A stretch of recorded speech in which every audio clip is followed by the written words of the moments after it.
In today's online session, we will discuss the second important principal document for a company, that is Articles of Association.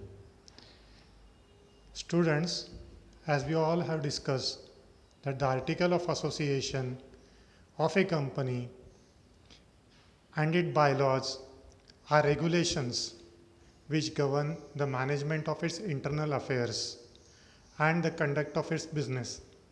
It defines the duties, rights, powers, and authority of the management and the board of directors in the respective capacities and the mode and form in which business of the company is to be carried out.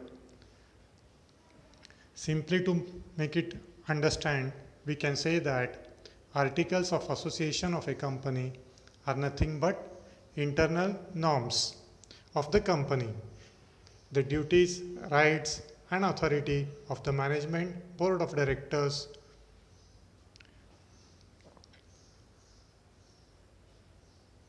Now, when a company files articles of association with the register of companies, we should know the contents of the articles of association.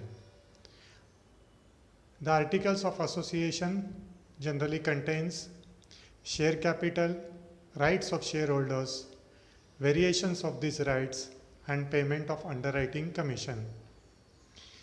Lien on shares, that is any mortgage or loan taken on the shares. Call on shares, the money invited from the public while subscribing the shares. Procedure for making allotment of shares. Procedure for transfer of shares. Procedure for issuing share certificate, alteration of capital, general meeting and proceedings of the company, voting rights of members, voting and poll proxies, directors, their appointments, remuneration, qualification, powers and proceedings of board of directors, procedure for declaration and payment of dividend, account, audit and borrowing powers, procedure of winding up of. So what we are saying here is that articles of association are nothing but the internal norms and regulations. Now, if the company wants to alter these norms and regulations of the company, that is articles of association, how this can be done? Look here students, the company has got the power to alter its articles to meet the requirement of the company from time to time. Now, how it can be done?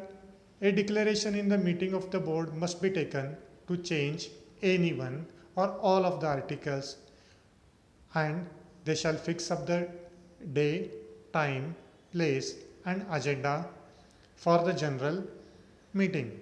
So, by fixing a place, date and time, they can change in the board, they can change the articles of association. Now what else have to be done? A notice calling the general meeting for change of articles should be sent to every member at least 21 days before the meeting, wherein the proposed special resolution and explanation relating to the implications of the proposed change be given.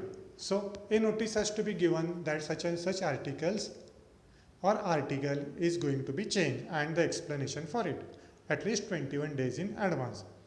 After the article have been altered, that is changed,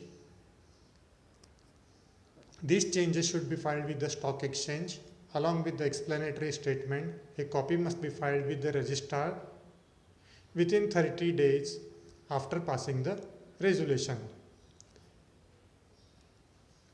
And importantly, if the effect of alteration is to convert a public company into a private company, the approval of the central government is necessary. So, by simply calling a meeting, giving the notice of the meeting, calling on the explanatory statement for change of articles and bringing it to the notice of the central government, the articles of association can be changed. Now, up till now we have seen the two types of documents and the procedure for their alteration. First what document was the memorandum of association, that is the object clause of the company. Second one is articles of association and is alteration, that is how the internal norms and conditions. Now we will move ahead to see doctrine of constructive notice. Students, as we all know, the memorandum and articles of association of every company are required to be registered with the register of company. We have seen that these articles of association and memorandum has to be filed with the register of companies, and when these documents are registered at the register of companies, it becomes a public document. Now these documents are available for the public for inspection on payment of the prescribed fees. Now importantly, what has to be remembered, that every person who is dealing with the company, either making a contract with the company, some payment to the company or anything else, should inspect these documents and make sure that the contract is in conformity with their provisions, with the companies, with their provision means with the company provisions. Whether people actually read them or not, it is presumed that they have read and understood them. So if a vendor wants to make a contract with the company, he should read the articles of association and the memorandum of association, and it is presumed by the law that this vendor, this outside party, has read all the terms and conditions mentioned in the memorandum and article.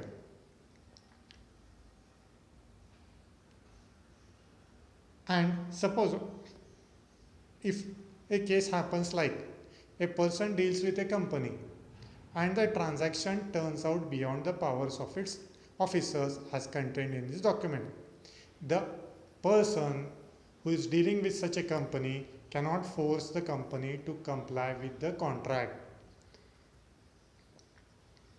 and the person will be personally liable for such a contract. Now we will try to understand with this example. In one of the article, it was made necessary that all the deeds of the company must be signed by the managing director, secretary and the working director. These three people has to sign the deed. Now in an incident, only two people, that is the secretary and the working director, they signed the deed with a vendor of the company. Now this vendor then requested that the company should follow the contract which is signed by the two person. In such a case, as per the doctrine of constructive notice, the vendor cannot force the company to comply with the contract, because here three persons have not signed the contract with the vendor, only two persons have signed. This is known as doctrine of constructive notice, and no exemption was given to the vendor for the contract. Thus this doctrine of constructive notice has or protects the company from the outsider. Now we will move ahead with doctrine of indoor management. As we have seen, the doctrine of constructive notice protects the company.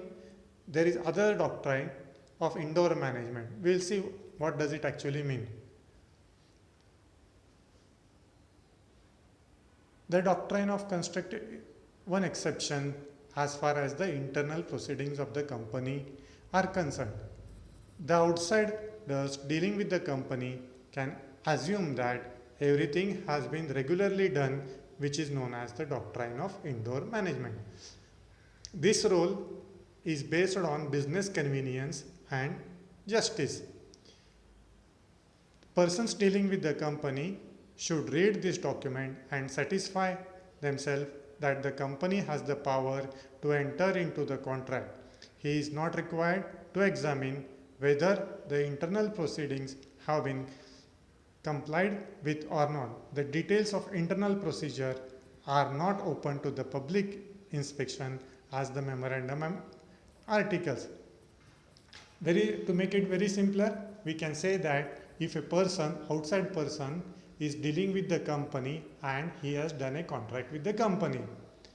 Now, company cannot disgrace this contract for any reason, but the outside person can get the benefit from the contract as per the doctrine of indoor management.